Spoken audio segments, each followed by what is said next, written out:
What's up, everyone? It's Hattie again, ready to bring you another scouting report for the Habs 2022 NHL draft picks.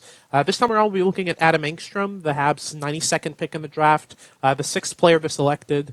We're going to be going back to Vincent Rohr since he was selected before Engström, but I ran into some issues with the footage. I just wanted to get the ball rolling, get you some scouting reports as soon as possible, but the issue's rectified. It's just a matter of watching the games and all that good stuff. If you like the content, make sure to like and subscribe if you aren't already. This helps out the channel a lot. It's going to make sure that I can put out even more in-depth stuff, even more videos, get you some content even sooner. So don't hesitate. Also to leave a comment if there's anything you want to have added to the video, anything that you want to see me do as well, anything like that. Don't hesitate to let me know. So moving on to Engström, he's a 6'2", 185-pound left-handed defenseman, decent size on him. He's a November birthday, so one of the older first-time draft eligibles for this draft. He played for Djurgårdens in the J20 league, so Sweden's junior level. He had a pretty decent season on a very good team. They had the likes of Jonathan Lekkerimäki, Noah Östlund, Liam Ögren. They had a bunch of really good forwards, so I was mainly focused on them when I was watching this team. But after the draft, I went back and watched a couple games, and now I'm doing the scouting report here. I've downloaded and analyzed 3 of his games, so I'm really impressed with what I saw from him. First 28 points in 45 games as a defenseman at the J20 level isn't bad. He also earned 7 points in 6 games in the playoffs, so really did good there. He played one SHL game, but according to Elite Prospects, he didn't play at all in that game. He just sort of showed up on the roster. So not much to show there. But the 3 games I do have footage and data for are first this January 9th game against Örebro. 4-3 win, no points. The second game I've got is this March 23rd 5-1 win against Timrå. He supposedly earned a goal in this game, but I watched this game front to back 3 times in a row and couldn't find the goal, so I'm not sure what to say there. And then the last game I have is actually his last game of the campaign. His team made its way all the way to the finals in the playoffs and faced off against Linköping. 5-2 loss, and he earned an assist in that game, was a -2. So those are the 3 games I've got data and footage for. Now we're going to look at the data and see what he does well, what he can improve upon, and then we'll see how that reflects itself in the footage itself. Just a little parenthesis, though, before I get into the data. Something really important I forgot to mention about Engström is he's actually going to be playing for Rögle in the SHL this year. He's marked down on Elite Prospects as one of their J20 players, but he's going to be playing in the SHL for Rögle, which is they're the reigning Cup champions.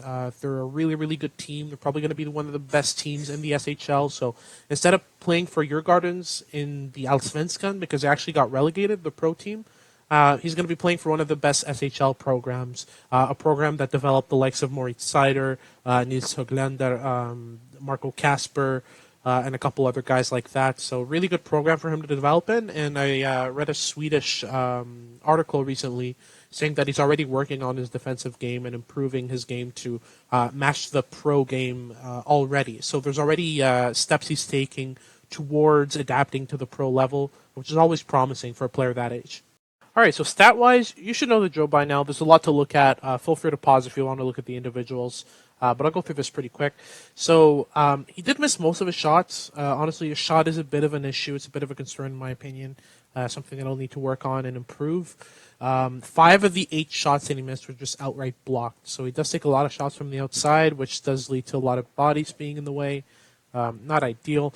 Passing-wise, he was pretty decent in general. He did pass a lot of pucks on the power play, though. He was playing as a quarterback and was very comfortable moving the puck around. So if you remove those power play passes, because they're pretty easy, you get 55 out of 70 passes succeeded at even strength, and on the penalty kill for 78.6%, which is okay.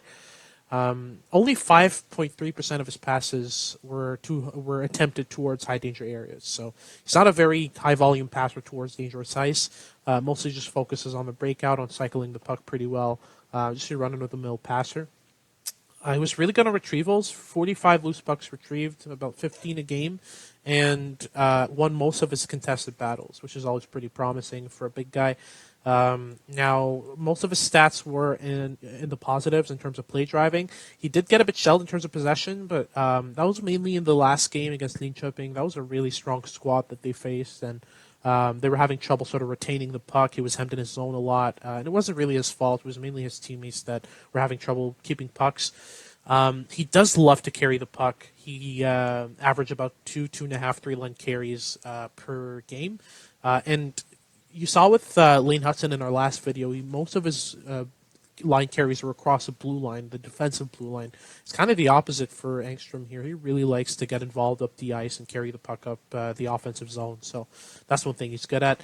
And defensively, it was really decent. 44 disruptions in 3 games is excellent. He also had more takeaways and turnovers. He had 13 body checks in those 3 games, 7 block shots, and denied a carried zone entry to his opponents 7 times in those 3 games as well. So really solid stat line for Engström. It really highlights some of their strengths and weaknesses. I really think his shot needs to come a long way. His passing's okay. Loose pucks he's good at. He's good at getting pucks in his own zone and playing them out. So pretty self-evident stat line. And then we'll look at the footage and see how that translates into the actual game and how these stats reflect themselves in the actual play. So when looking for Adam Engström, you're going to be looking for number 56 in black or in white. So we're going to start with the most entertaining part of his game, which is his puck rushing ability. He's extremely comfortable on the puck, doesn't hesitate to move it up the ice himself when his teammates are not options for quick passes. And he can move up the zone and isn't really hesitant to make passes once he's in there. He combines his hands and his feet really, really well in order to drive play offensively. There's a lot of levels to his carrying game as well. He can pass it backwards, pass it forwards, laterally. He can find soft ice after passing the puck. And just generally has a very projectable puck rushing game. The skating is really, really fluid. His skates move through the ice really well. He pushes laterally instead of backwards, which gives him even more mobility and fluidity. He just generally does a great job of supporting the rush with and without the puck, using his skating, using his intelligence to identify the right moments to join in, hop into rushes. Look at this little move after joining the rush as a 4th man. Almost gets him a goal. And he uses that mobility also to get back on time. He can shield pucks through checks and just cuts through defenses like butter at this level. It's way too easy for him. It's going to be interesting to see him with Rögle next year. This is going to be something I'm going to be watching for to see if it's just a fluke at the J20 level or if he can translate these kinds of plays, this kind of puck rushing ability at the pro level already. He's got the frame. He's already pretty developed as a prospect, but it's always more interesting to see a player at the pro level rather than at the junior level. So that's going to be the next step for him. But just a really, really comfortable player with the puck. It seems effortless for him. He skates really well. His upper body's a bit stiff, but he's still able to make plays like these, get assists really easily. Quick stutter step here as well. He's through a defender or two. He gets a shot on net. Isn't the best, but we'll get to that in a second. But really combines his hands and feet really, really well. I was really impressed with the way he was able to cut through defenses. I also like the way Engström receives passes and recovers pucks. He doesn't slow down. He can actually even accelerate or pivot through his receptions, which is a very projectable tool. Engström's passing in the offensive zone is also really solid, especially as a power play quarterback. He loves to misdirect, fake a pass and then pass the other way, or fake a shot and then make a pass. He's also able to pass first time after a reception. He can pass behind his back. Due to his scanning ability, his understanding of where his teammates are at all times. And he's able to move through his receptions to beat a layer of pressure and then make a play, which is extremely projectable and helps him sort of advance play in a positive way. He can stop and pass as well at the same time, which is pretty solid. He can pass on the backhand. So he's got a lot of different tools in his arsenal to connect with his teammates and keep plays alive or create offensive chances for his team. He also moves really well off the puck to get additional puck touches. So there's a lot of layers to his offensive passing game. Next up is probably the best part of Engström's game, which is his breakout ability. So he's really comfortable making the right decisions on the breakout. He doesn't hesitate to hang on to the puck for a second and find those second or third options. He uses the middle a lot on passes as well. And he's even comfortable directing his teammates as to where to pass. So he really understands the breakout And it shows a lot of intelligence when it comes to breakouts. He doesn't necessarily make the same pass every time. He doesn't choose a first option every time. He has a lot of variety and can even be the receiver on breakouts in order to drive play. Here, it almost earns him an assist as he makes a pass to the slot. So, just a really intelligent game. He's also very comfortable shielding the puck and using his crossovers to gain speed through the middle and make plays once he's in the offensive zone. So, he's got a very diverse breakout game. And it's the type of game that will regularly help him set up. Here's a really intelligent play from him. He's going to scan once, scan twice, and then he's going to turn around and fire a pass through the middle of his own at the end of a shift and go off for a change as his team sets up. So just in general, just a very comfortable player on the breakout. Doesn't hesitate to saucer passes, use the boards, and drives play really well off the puck. He's good on retrievals, and when he's in a rut, he can hit the first pass that he sees. He doesn't mind that, especially when that first pass that he sees is actually the right pass. But look at this play right here: delays for a long while, waits for his teammate to hit that seam, and then a 3-line pass right on the stick. So he, again, just saucers passes and just does a great job of driving play on the breakout. Engström's also really good on pinches and retrievals. This starts along the boards as he blocks a lot of dump outs.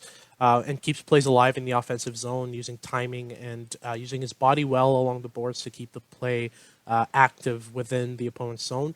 And when he does slightly mistime his pinches, it's still an intelligent pinch in the sense that he knows he has teammates behind him who can recover the puck and keep it alive or just sort of regroup for his team. So he's never sort of putting his team at risk when it comes to pinching in the offensive zone.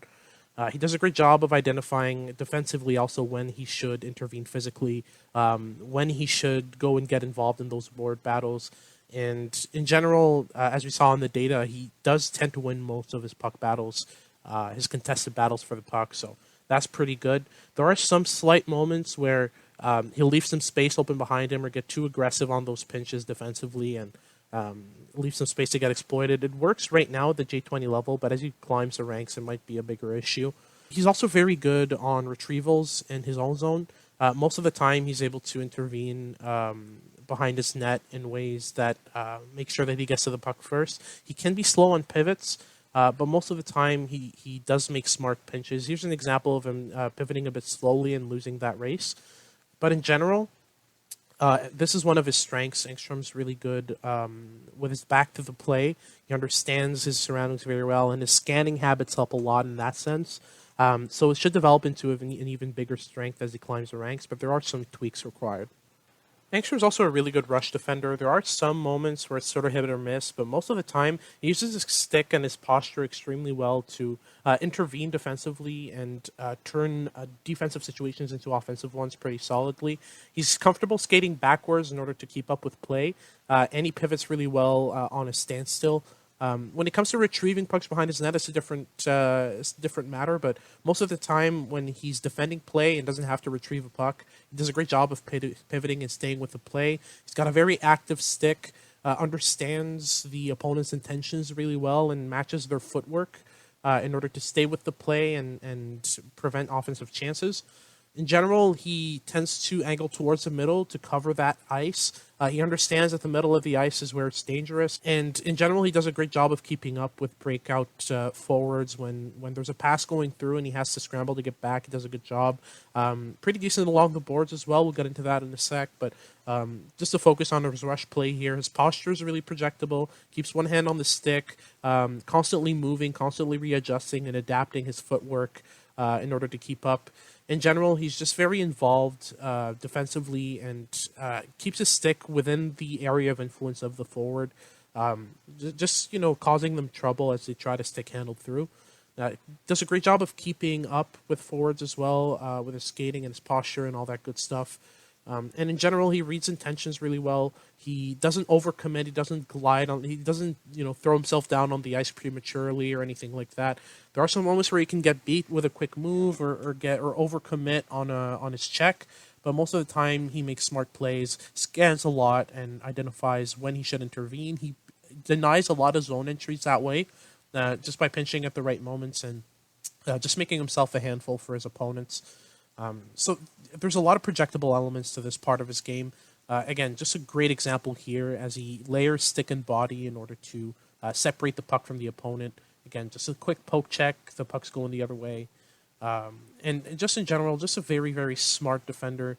Not necessarily the most physically imposing, not this booming, big hit type of guy, but just a type of player who's going to use his positioning and his intelligence in order to stop plays before they even start.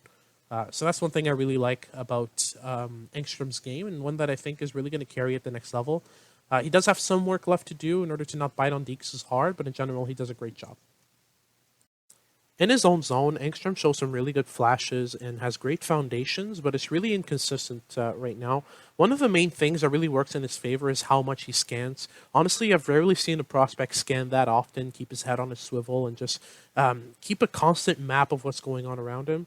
He does get involved along the boards and throws the odd body check, but I wouldn't staple him as necessarily a physical defenseman. He's mostly a positional guy who uses his brains more than his shoulders in order to separate pucks from opponents.